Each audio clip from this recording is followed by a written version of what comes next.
Moçada do canal, olá, voltei, Aldenício Lino, e fiquei de dizer a vocês sobre, até prometi no vídeo, que iria falar sobre a muda de raiz nua, a parte de formação e de condução. Então, chegou o dia. Bom, como eu falei, a gente deixar de 2 a 3 gemas, e aí depois vai brotar, e aí a gente elege um ramo, né? Eu estou falando de variedades comuns, como Isabel, como Niagara, Itália. Cada variedade tem uma assim. Então, eu falo sempre nessas práticas desses materiais que não tem royalty, desses materiais de domínio público, né? Então, aqui está o porta-enxerto, né? Então a gente elimina esse que nasce aqui para baixo. Aqui em cima a gente pode...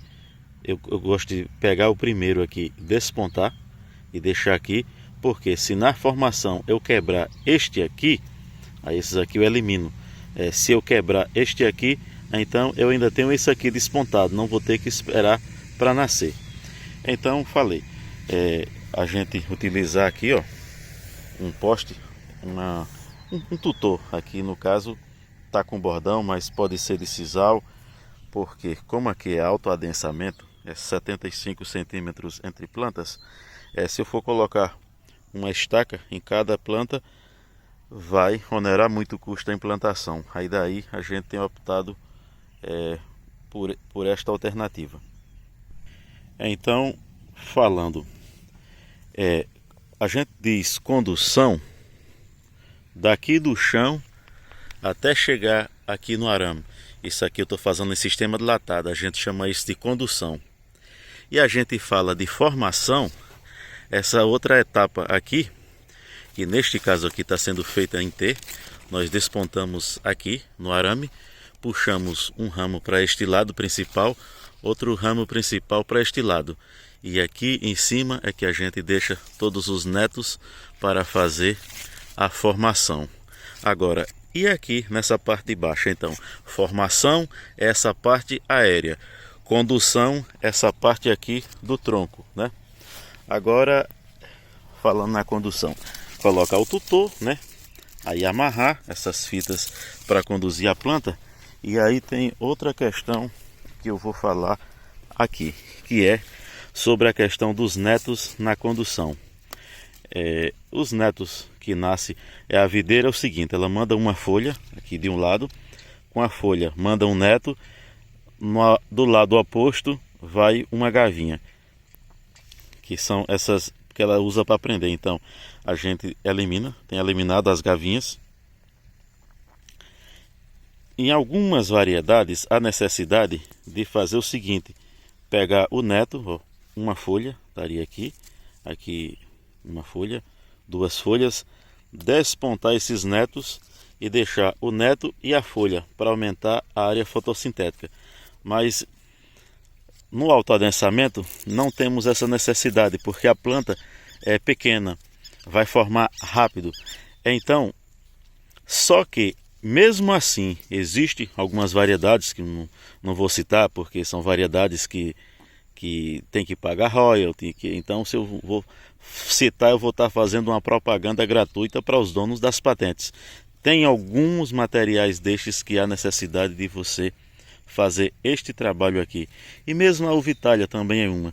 E aí você deixa, quando chegar a hora de fazer a formação, aí você vem e já pode eliminar. Esses netos, quando você deixa, é só para aumentar a área fotossintética da planta.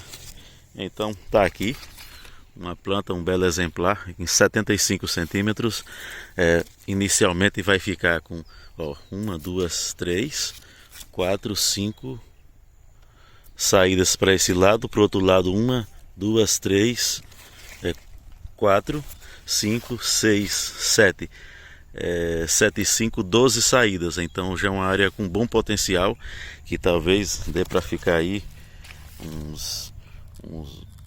já fazer aí 8 quilos, 6 quilos logo na primeira poda com 10 meses. Então, se você gostou da dica, se inscreva no nosso canal, aperta no sinozinho e recomenda o nosso canal. Agora eu vou falar aqui um pouquinho de uva de vinho. Nas uvas de mesa trabalhamos espaçamento 3,20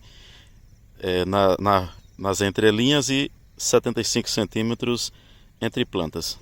Nas uvas de vinho, 2,20 m até 2,50 m nas entrelinhas e entre plantas 70 centímetros. E neste caso aqui, até tem uma planta no meio, porque se alguma morrer, a gente arranca e faz raiz nua para tirar a falha. Isso aqui é uma área de Malbec que está plantada. Então vamos estar em 2,5 por 70 centímetros entre plantas. Então a gente vai ver aqui a questão da formação e da condução. Um espaçamento 3,20 por 75 centímetros, eu tenho 4.160 plantas por hectare. E no de uva de vinho, 2,5 por 70 centímetros, tenho 5.700 plantas por hectare, né? Isso para que eu tenha mais qualidade. Mesmo que eu tenha a mesma produtividade, mas eu já tendo a qualidade aumentada, já está bom. Bom, então, na uva de vinho, a gente, na hora de fazer estrutura, 6 metros entre uma estaca e outra. Utilizamos aqui 4 fios, um primeiro fio a 1 metro de altura, e aí mais um segundo fio, um terceiro fio e um quarto fio a 2 metros de altura, poderia ser 1,80 m, não tem problema. E a condução da uva de vinho, por ser uma planta mais pequena e mais acima uma da outra, também é o mesmo procedimento na uva de vinho, né? A gente tem retirado os netos aqui, poderia despontar. A variedade Merlot, por exemplo, precisa deixar esse neto com 2 folhas, porque ela é mais lenta para formar, é mais complicada, mas Malbec, Cabernet, a outra também, a Fernão Pires, é uma variedade que é bom deixar porque ela é mais lenta, né? Então você aumenta a área fotossintética despontando o neto com 2 folhas. Então, existem vários jeitos e cada um forma a sua. Nos países de clima temperado, as pessoas têm o hábito de deixar 4 ramos aqui em cima, né? Um aqui, 2, 3, 4. E a primeira poda fazer só com 2 gemas. Aí faz 1 quilo, 1,5 kg de uva, só utilizando, mas a fertilidade é maior, porque o dia é um pouco melhor, luminosidade. A gente já tem formado de 2 jeitos. Deixa um ramo para um lado, deixa o outro para o outro lado, coloca aqui e forma os netos subindo e amarrando até chegar no arame em cima. Só que neste caso aqui, para a gente ganhar tempo e podar mais cedo para não sair do calendário, que o melhor período para maturação, quando a gente tem amplitude térmica um pouco mais alta aqui nessa realidade aqui, né? É o mês de agosto. Ela teria que estar em maturação, agosto e setembro, que ainda temos uma amplitude 12, 13. Então teria que podar essa fruta em maio, para que em agosto esteja em maturação. Então, como já estamos em novembro, para ganhar tempo no calendário de poda, vamos formar 4 ramos, todos subindo, deixando todos os netos para que force a desenvolver o sistema radicular. E depois, na hora da poda, vamos retirar todos os netos e fazer 2 varas, 2 ramos de produção, 2 carregadores e despontá-lo até o meio. Possivelmente você vai ficar com 1, 2, 3, 4, 5, 6, 7, vai ficar 16 gemas, 8 gemas para cada lado. E aí a gente deixa aí 10 cachos de 150 gramas, vai fazer 1,5 kg por planta. Para a primeira poda está de bom tamanho. E aí, a partir desses dois ramos de produção, a gente forma as saídas com a brotação depois do estímulo. Não vamos formar com o neto o ramo de produção da próxima safra, para poder ganhar tempo e a gente estar com a planta no calendário de produção que daria melhores vinhos em tese, né? E depois uma dessas saídas serão arrancadas. Mas teria opção também, se tivéssemos uma fertilidade tão boa, de deixar podar com 2 gemas aqui, 2 aqui, 2 aqui, 2 ali, ficaria 8 gemas, que daria uma opção de 16 cachos, até mais, dependendo da fertilidade. Mas nós não temos uma fertilidade tão boa como países de clima temperados, então a gente tem feito dessa maneira. Bom, Espero que tenham gostado do vídeo e da explicação. Tanto faz ser planta de raiz nua como planta enraizada. Condução e formação é basicamente a mesma coisa.